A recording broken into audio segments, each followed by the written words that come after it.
Okay, so it is June 29th, and I did the MUDGIRL Run today, and so I wanted to do this video to give a few tips for the people who are doing the MUDGIRL Run in Waldorf, Maryland on June 30th. It's in Buzz Creek. Okay, these are just a few tips for people.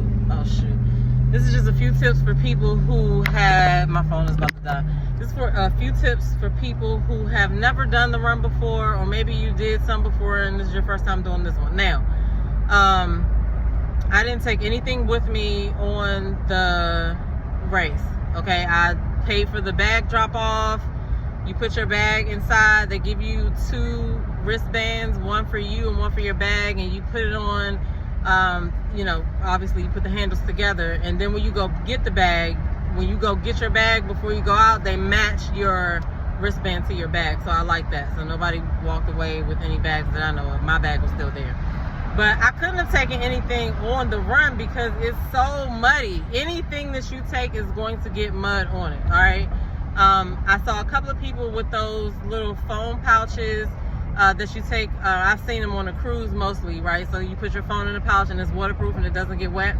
However, that whole thing is going to be covered with mud. Just letting you know. Anything that you take with you is going to be covered with mud. Apple Watches, Fitbits, and stuff like that. Now, I have the Apple Watch Ultra. So it's made for like athletes and to do stuff like, I know I've gone swimming with it. I've been in the ocean with it, and then it does this whole thing where it blows the air out. But you can also put your regular Apple Watch on, I think it's water mode or something like that, or it's an aqua thing. When you do the little swipe down, it's like a water mode, and I think it only shows the time or something like that. It won't let anything else happen. But anyway, for that, I mean, and I did do a couple of obstacles with this arm out of the air, because even though I have been in the ocean with it, mud is a little bit different. Like the band, I didn't care about. The band was covered with mud, but shout out to them because it doesn't look like it did earlier. So shout out to Apple for that, okay? They did not have enough water stations. So I don't know, some people did bring water bottles, but those water bottles were covered with mud as well. So, I mean, I guess you gotta just pick your poison. They had water stations, but they just aren't placed in the right spots because there's this huge hill. Now, you know, I wanted to talk about that too, like how they put these obstacle courses together, because when they go to a city, I'm sure somebody has to go out and be like, okay, what's a good area to have this obstacle course in, and then they make the obstacles, right? Well, this hill was humongous. I literally did not look up the hill while I was going up the hill because I knew I was going to be like, oh my God, I got so far to go. Some people was running the hill. Shout out to those athletes, you know what I mean? I was not running it. However, after I got up to the top of that hill, I had to sit down because I was like, that would have been a perfect time for some water. That's a good water station, guys. So I don't know whether they can change it by tomorrow or whatever, but I wanted to put this video out there to kind of talk about the stuff that, you know, I noticed today. Everybody was really nice. People were helping each other. I thought that was pretty cool. They have rinsing stations. They also have a changing area, because if you do these obstacle courses, you are going to come back with mud on you. Okay, I had mud in my hair, and that didn't happen until almost at the end, but you know, a lot of these obstacle things are nets and they're sitting in the water already. And so I got mud. You're going to have mud in your hair. You're going to have mud all over everything. But they have rinsing stations where you could go ahead and rinse off. Dr. Bronner was a vendor there, and they had this foam experience. And like they get like 50 people inside of this little cage or whatever. And then they spray the Dr. Bronner's foam or whatever. And I guess that, you know, after they come from rinsing, they can go there to like wash up a little bit or whatever. But then they were giving out little small bottles of Dr. Bronner's the peppermint soap, and people were like using it in the shower area or the rinse off area, because you're only supposed to have like 2 or 3 minutes to rinse off. But they had some food trucks out there.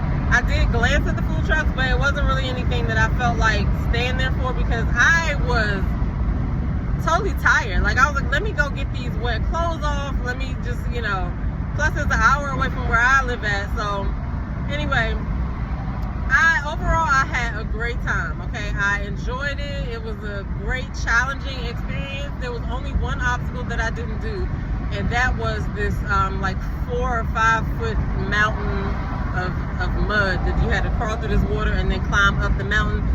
I encountered that obstacle after that hill, and I was totally already thinking about doing the distress sign for them to come get my ass off the obstacle course.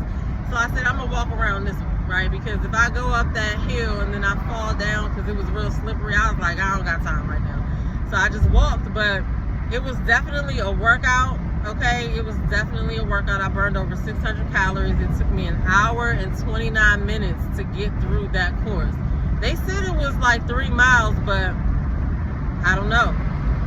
I mean, I did sit down for a second, but not a long time. But I even ended up finishing with some people that I started with. So I don't feel like I was out there that long, but it was an hour and 29 minutes that it took me to get from one part to the other.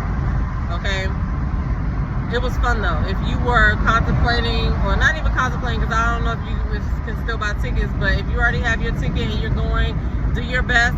Make sure you hydrate. Like I said, they don't have a lot of water stations. They don't have enough water stations to me. They need to put one on that hill. I'm just gonna keep saying it. After that big ass hill, they need to put a water station.